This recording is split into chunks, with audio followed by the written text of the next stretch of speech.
Queridos irmãos e irmãs, semana passada nós meditávamos sobre o milagre da multiplicação dos pães. E vocês devem reparar que ao longo desse ano de 2021, no tempo comum, que a gente usa a cor verde, nós estamos, na verdade, lendo o Evangelho aos domingos, o Evangelho de São Marcos. Mas desde a semana passada, quando entramos no tema da multiplicação dos pães, a igreja nos faz acompanhar o capítulo 6 do Evangelho de São João. E a gente sabe que a multiplicação dos pães, ela foi alguma coisa tão impressionante, tão diferente na consciência dos discípulos, que os evangelistas relataram 6 vezes dentro dos 4 evangelhos que nós encontramos na Bíblia: Mateus, Marcos, Lucas e João. São Mateus e São Marcos colocam 2 vezes o relato da multiplicação dos pães. Lucas e João, cada um uma vez. E cada um deles, quando conta o milagre da multiplicação dos pães, deixa para nós alguns ensinamentos. E a gente vai olhar algumas coisas em relação ao Evangelho de São João. E para São João, a vida cristã, a nossa fé, ela se desenvolve a partir do quanto a gente crê em Deus. E aí a gente deve ter um cuidado entre o sinal e a fé. O sinal, ele é importante, ele provoca a nossa fé, ele pode ajudar a gente a crescer um pouco mais na fé. Por outro lado, a busca pelos sinais nunca satisfaz o nosso desejo de se encontrar com Deus. Se o sinal, ele é um dom, a gente o acolhe e ele faz bem à nossa fé. Mas quando a gente começa a exigir sinais, quanto mais sinais a gente recebe, mais a nossa fé fica ofuscada. São João faz questão de colocar dentro dessa perspectiva a multiplicação dos pães. Vocês se recordam o final do evangelho passado? Depois que o povo comeu e até recolheu bastante sobra de pão, queriam fazer Jesus rei. E Jesus foge. Jesus se refugia. Vai para um lugar na sua solidão, falar com o seu pai. E depois que Jesus sai, então a multidão começa a ir atrás de Jesus. E aqui é o momento, então, que eles se reencontram com o Senhor. E ainda fazem uma pergunta engraçada. Rabi, quando chegaste aqui? A gente escuta essa pergunta, dá a impressão que eles estão interessados em saber qual é o caminho de Jesus, por onde Jesus passou, como é que ele faz para se encontrar com o Pai. Mas Jesus, que conhece o coração de cada um, diz: vocês estão me procurando, não por causa dos sinais, mas porque comeram pães e ficaram satisfeitos. Trabalhem, se esforcem, não pelo pão que se perde, mas pelo pão que é o pão da vida, aquele que nos sustenta para a vida eterna. Prestem muita atenção nessa frase de Jesus. Ele sabe que a multiplicação dos pães, se recebida com fé, ela se torna para nós um sinal que fortalece a nossa fé.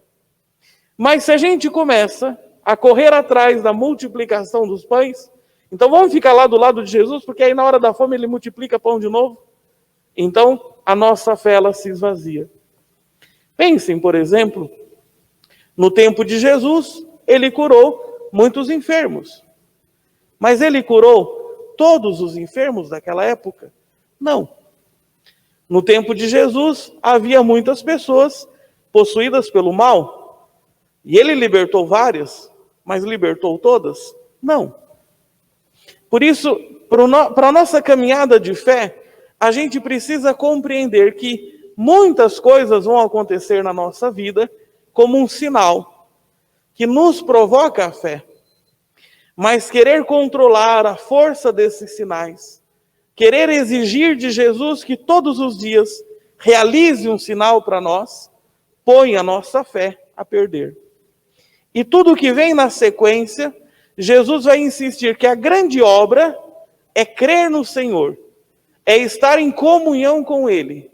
E essa comunhão vai significar entregar-se nas mãos dele. Semana que vem, esse trecho do Evangelho, a gente vai continuar a sua leitura. E vocês vão perceber que quando Jesus disser, crer em mim, alimentar-se desse pão da vida, é estar em comunhão comigo, eles vão se assustar. Porque não vão compreender que além do sinal, deve existir a fé. A igreja faz a gente ler esse trecho, comparando com a primeira leitura, tirada do livro do Êxodo, que é um momento, entre tantos outros, em que o povo lamenta contra Deus. E aqui a gente deveria compreender uma coisa muito preciosa. Quando Deus nos convida a uma vida nova, quando Ele vai nos conduzindo a uma obra que Ele quer realizar na nossa vida, a gente precisa aprender a deixar para trás, com generosidade, aquilo que o Senhor pede. E a aceitar as novidades de Deus com o coração aberto. Porém, o povo sempre se apega a um passado que quis deixar. E diante das dificuldades, lamenta contra o Senhor. Vocês se recordam? Quando Moisés conseguiu que o povo fosse liberto do Egito, entra em fuga, mas encontram na frente deles apenas o mar. E depois teve aquele arrependimento do faraó que mandou o exército ir atrás, e o povo olhava para frente e viu o mar. Olhava para trás e viu o exército vindo.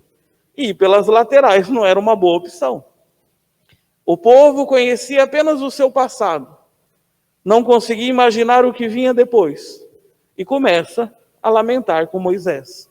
E dizem uma pergunta parecida com essa da primeira leitura. Moisés, não tinha no Egito sepultura suficiente para a gente morrer e ser enterrado lá?